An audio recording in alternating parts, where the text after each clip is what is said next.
Hello friends, कैसे हैं आप लोग। आज मैं आपके लिए एक नए चैप्टर की क्लास 9th की वीडियो लेकर आई हूँ, जिसका चैप्टर नंबर है force and law of motion, जिसके नोट्स मैंने बिल्कुल सिंपल तरीके से बनाए हैं। आई होप आपको जल्दी से ये चैप्टर समझ में आ जाएगा। तो हमारे चैप्टर का नाम है फोर्स। फोर्स क्या होता है फ्रेंड्स? वैसे तो फोर्स की कोई क्लियर डेफिनेशन नहीं होती, जैसे कि pulling, pushing, lifting, stretching, twisting, pressing, ये सारे एक तरीके से इफेक्ट्स होते हैं।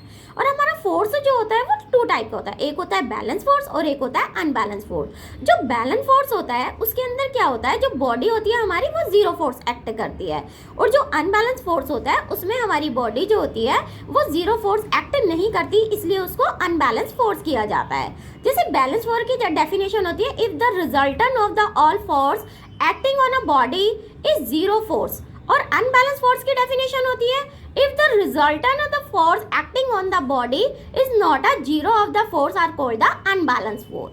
फिर हमारे जो थे नेक्स्ट टॉपिक आता है न्यूटन्स का फर्स्ट लॉ ऑफ मोशन, जो कि गैलीलियो का आइडिया था। उन्होंने जो दिया था अपना फर्स्ट मोशन, उनका कहना था कि एक बॉडी जो है वो रेस्ट पोजीशन पे है, अगर उस बॉडी को मैं वहाँ से मूव करा दूँ तो वो मोशन के अंदर आ जाएगी।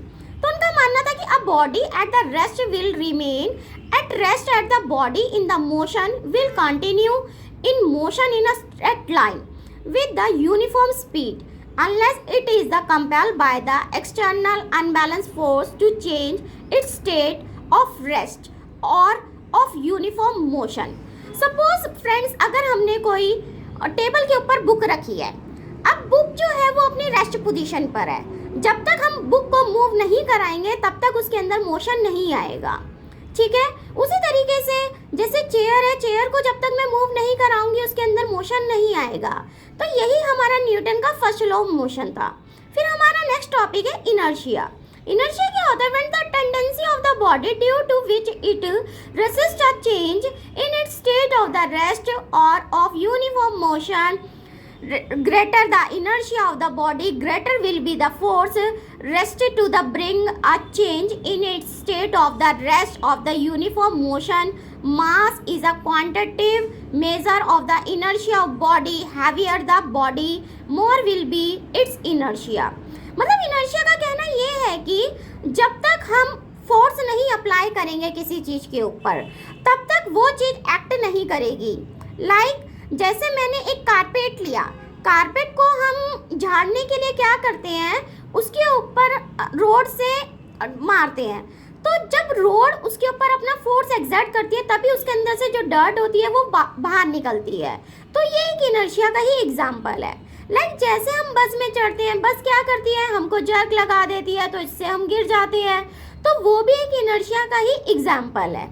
लाइक ट्रॉली को हम कैसे मूव कराएंगे, जब तक मैं ट्रॉली को पुश नहीं करूंगी, धक्का नहीं दूंगी, तब तक ट्रॉली अपनी जगह से हिलेगी नहीं। लाइक अगला टॉपिक है हमारा मोमेंटम।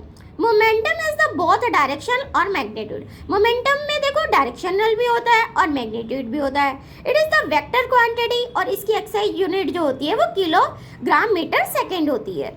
नाउ फ्रेंड्स, फिर मेरा अगला टॉपिक है second law of motion. Second law of motion क्या कहता है? The role of the change of the momentum of an object is proportional to the apply unbalanced force in the direction of the force. मतलब ये कहना चाहता है, अगर कोई मोमेंटम चेंज हो रहा है अब किसी ऑब्जेक्ट से, तो वहाँ पर जो होगा अनबैलेंस फोर्स जो होगा वो अपनी डायरेक्शन को चेंज कर देगा। कभी कभी आपने देखा, बाई चांस आपने देखा होगा कि जैसे फील्डर होता है जो बॉल को कैच करता है तो वो ग्रेजुअली धीरे धीरे अपनी बॉल को नीचे लेकर आता है। क्यों लेकर आता है नीचे? ताकि उसके हाथ में इंजरी ना हो जाए। इसकी वजह से जो है वो धीरे धीरे बॉल को नीचे लेकर आता है, जो कि सेकंड लॉ ऑफ मोशन का बहुत अच्छा एग्जाम्पल है। फिर हमारा नेक्स्ट टॉपिक है थर्ड लॉ ऑफ मोशन। इसके अंदर क्या होता है? The every action there is an equal and opposite reaction and they act on two different body. मतलब यहाँ पे क्या होता है, यहाँ पे इक्वल और अपोजिट रिएक्शन किया जाता है, मतलब एक एक्शन लगाया जाएगा और उसके बदले में कुछ रिएक्शन होगा। जैसे इसका एग्जांपल है jet aeroplane and rocket work on the principle of the third law of motion. In case the hot gases come out of the nozzle with the great force. अगर उन गैस जो hot gases हैं वो great nozzle के साथ बाहर आ रही है तो इसके अंदर action and the rocket more with the high speed and upward as the reaction. मतलब वो एक्शन करता हुआ रॉकेट जो है ऊपर हाई स्पीड में चला जाएगा अपवर्ड एज द रिएक्शन के साथ. फिर अगला टॉपिक है if we fill the balloon with the air and hold it with it mouth downward. अगर मैं एक बलून लूँ उसके अंदर मैं एयर को फिल कर दूँ और नीचे से मैं उसको क्या कर दूँ टाई अप कर दूँ, फिर क्या होगा धीरे धीरे जब मैं उसको टाई अप को खोलूंगी तो when the release the balloon the air rush out vertically downward. तो धीरे धीरे क्या होगी जो एयर होगी वो नीचे बाहर आती रहेगी, डाउनवर्ड एक्शन हो जाएगा वो. The balloon move upward reaction और बलून जो होगा वो अपवर्ड रिएक्शन में चला जाएगा. फिर उसका अगला टॉपिक है as the sailor jump in the forward direction the boat move backward. And next इसका एग्जांपल है when the gun is fired it exert a forward force on the bullet exert an equal and opposite force on the gun. The resultant in the recoil of the gun has the greater mass than the bullet. The acceleration of the gun less than the bullet acceleration. मान लो ये gun वाला जो है ये बहुत important है और ये एग्जाम में जरूर आता है.